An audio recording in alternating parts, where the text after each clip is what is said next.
Be careful. Yeah. You don't know what you're doing. It's another flight for most people. A hop from Dallas to Colorado Springs. Some scrolled on their phones, others fiddled with their seatbelts, and a few were already dozing before the engines even roared to life. But for Evelyn Carter, sitting quietly in seat 14C, this wasn't just a trip. It was a journey back home, back to her mother, whose health had been fading more quickly than the doctors admitted.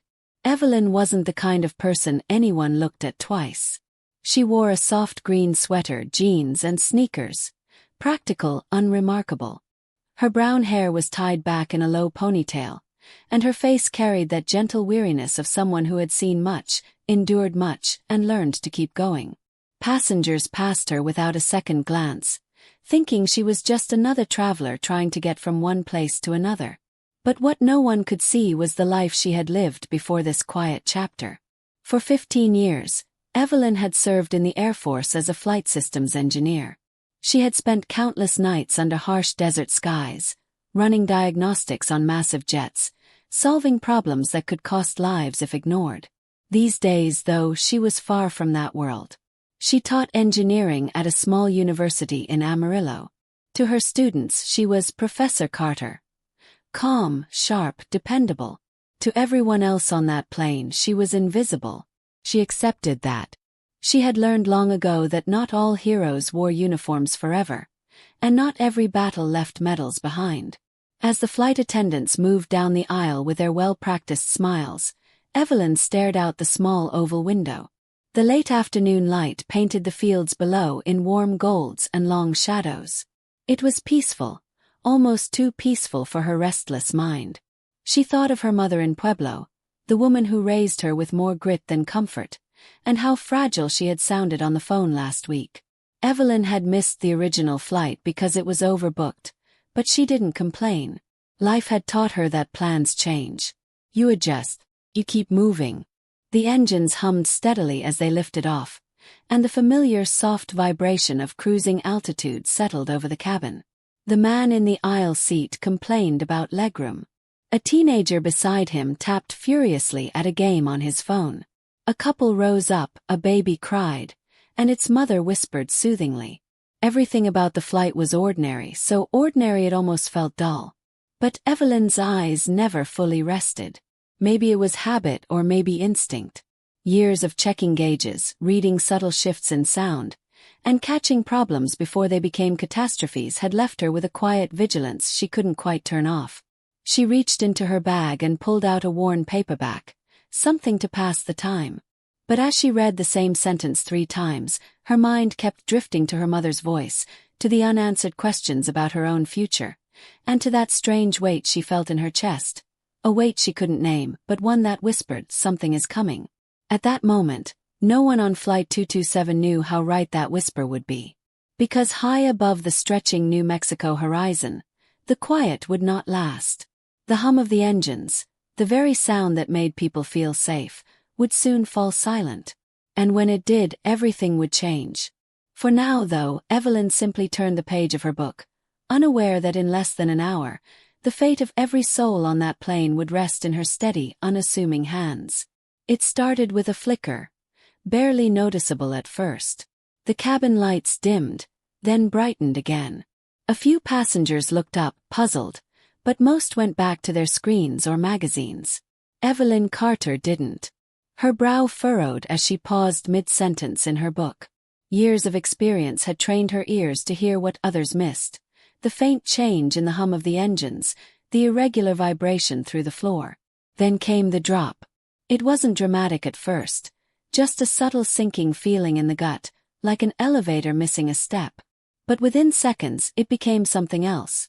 A plunge that sent drinks toppling, trays rattling, and startled gasps filling the narrow cabin. The seatbelt lights dinged in unison with the thud of falling hearts. The engines had gone silent. Not quieter, silent. The unnatural hush was worse than any roar. It was the kind of silence that didn't belong at 35,000 feet, the kind that made even the most seasoned traveler sit up and whisper, "What's happening?" Masks dropped in a yellow curtain from the ceiling. Children cried. The man beside Evelyn cursed under his breath, clutching his armrest so hard his knuckles went white. Evelyn didn't move, not out of fear but calculation. Her mind was already running through possibilities. Electrical failure? Fuel problem. Dual engine flameout. No, it felt deeper, systems-wide. A flight attendant stumbled past, trying to force calm into her trembling voice. Please stay seated, fasten your seatbelts, and place your masks over your nose and mouth. Evelyn heard something else, the hiss of the attendant's radio, half pressed against her hip as she leaned down to comfort a frightened child.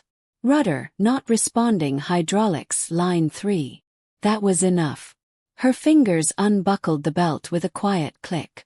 The attendant spun toward her, alarmed. Ma'am, you need to stay seated.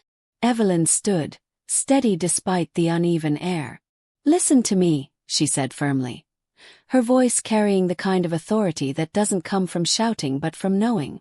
If the rudder's dead and hydraulics are gone, you have minutes, maybe 10, before this plane stops gliding. I can help. The attendant hesitated, torn between protocol and the raw edge of panic creeping into her own eyes. Who are you? Former Air Force. Flight systems engineer. Let me into that cockpit. Seconds stretched like hours. Passengers were praying now. Some screamed as the plane lurched again, losing more altitude. The attendant finally nodded, her hand trembling as she unlocked the door. Inside the cockpit, the air was thick with heat and fear. The captain, barely in his late 30s, was pale and sweating. His co-pilot's hands danced over the controls, trying to coax life out of a silent machine. Evelyn didn't waste time. What's offline? The captain blinked at her. Who are? Doesn't matter. APU? She asked sharply. Dead. Secondary bus. Untouched. Bleed air override. The co-pilot looked at her blankly. What? She reached past him, fingers moving over switches they had missed in the rush. One click. Three. A flicker danced across the panel. The faintest were stirred in the rudder. Not enough for comfort, but enough for a chance. The captain stared. How did you? Don't thank me yet, she said, her voice low, steady. Pick a landing site. You've got maybe 80 miles of glide left. Make them count. They pulled up the map. Socorro. A forgotten dirt strip just over the border in New Mexico. Barely a line on the screen, but it was something. The captain nodded. We'll try for it. Good, Evelyn said. Forget the landing gear, it won't lock. Belly landing only. As the plane turned toward that speck of salvation, Evelyn stayed in the cockpit, one hand braced on the back of the captain's chair. The cabin behind her was a chorus of fear. Whispers, sobs, desperate prayers, but she didn't let herself listen. Her focus was here. Altitude, descent rate, crosswinds. For the first time in 15 years, she felt that old part of herself return. The soldier, the engineer, the woman who kept machines alive in places no one else dared to stand. The horizon grew closer. The ground rose to meet them. And for everyone on board, the ordinary flight had become something else entirely. A battle between gravity, time, and one woman's steady hands. The ground was rushing toward them now. Brown fields, scattered barns, a lonely dirt strip that barely looked wide enough to fit a plane. The cabin was filled with muffled sobs and whispered prayers.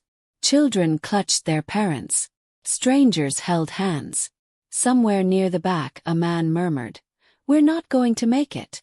But in the cockpit, Evelyn Carter's voice was steady. Keep her nose level. Don't fight the crosswind. Let it carry you, then correct gently. The captain's hands were slick on the yoke. Gear. Forget it, she said calmly. Belly landing. If the gear catches on this strip, we flip. A bead of sweat ran down his temple. Speed. Drop 5 more knots. Flaps. Manual deploy. The aircraft groaned, metal straining as the flaps forced their way into position. Below, the dirt runway loomed larger, a thin ribbon in a sea of desert grass. Here we go, the co-pilot whispered. The impact was brutal. The belly of the plane slammed against the earth, sparks screaming from the underside as gravel and dust erupted behind them. The cabin jolted, heads snapped forward. Oxygen masks swung like pendulums. The tail fishtailed wildly, once, twice, before the plane finally slid to a halt, nose buried just shy of a dry creek bed. For a moment there was no sound. Just the creak of cooling metal and the rasp of panicked breathing. Then came the sobs, of relief this time. Evelyn was the first to move. She unlatched her harness, stood, and pulled the cockpit door open. "We're down," she called, her voice carrying through the stunned silence. "You're safe. Evacuate now, leave your bags." Passengers scrambled to their feet, some crying, some shaking so hard they could barely move. Evelyn helped a woman lift her toddler into the aisle, steadied an elderly man whose legs gave out beneath him, and ushered them one by one to the emergency slides. Smoke hissed from one wing, but the wind favored them. No flames yet. Minutes later, they stood on the dry New Mexico ground, barefoot and shaken, watching their plane sit battered but whole against the fading sunset. Sirens wailed faintly in the distance, the first county fire truck on its way. The captain approached her, his hands trembling as much as hers were now. "You didn't just help us," he said quietly. "You saved us." Evelyn shook her head. "You landed the plane. I just reminded it how to fly." News crews would swarm the story within hours. Professor saves doomed flight. Air Force veteran prevents midair tragedy. Her name made headlines. Students who barely looked her way before now whispered when she passed in the university halls. But Evelyn avoided the cameras. The very next day, she rented a car and drove quietly to Pueblo, Colorado, where her mother was waiting with tea on the kitchen table. "I wasn't sure we'd make it," Evelyn admitted softly, staring at the steam curling from her cup. Her mother reached across, her old hands warm and certain. "Doesn't matter," she said. "You stood up anyway." Weeks passed. The world moved on. Planes flew, passengers boarded. News anchors found new stories to tell. But the lives on Flight 227 had been rewoven. At Christmas, a mother sent Evelyn a card. "We're here because you didn't wait for permission." A little girl drew a picture in crayon. A woman with wings standing at the front of a plane. Evelyn framed it not as a trophy, but as a reminder. Because sometimes the quiet passenger in seat 14C, the one no one notices, is the only one who knows how to keep the engines alive. And sometimes the difference between disaster and survival is this. Someone stood up. Let us know in the comment section if you love our story. Hit the like button and subscribe to our channel.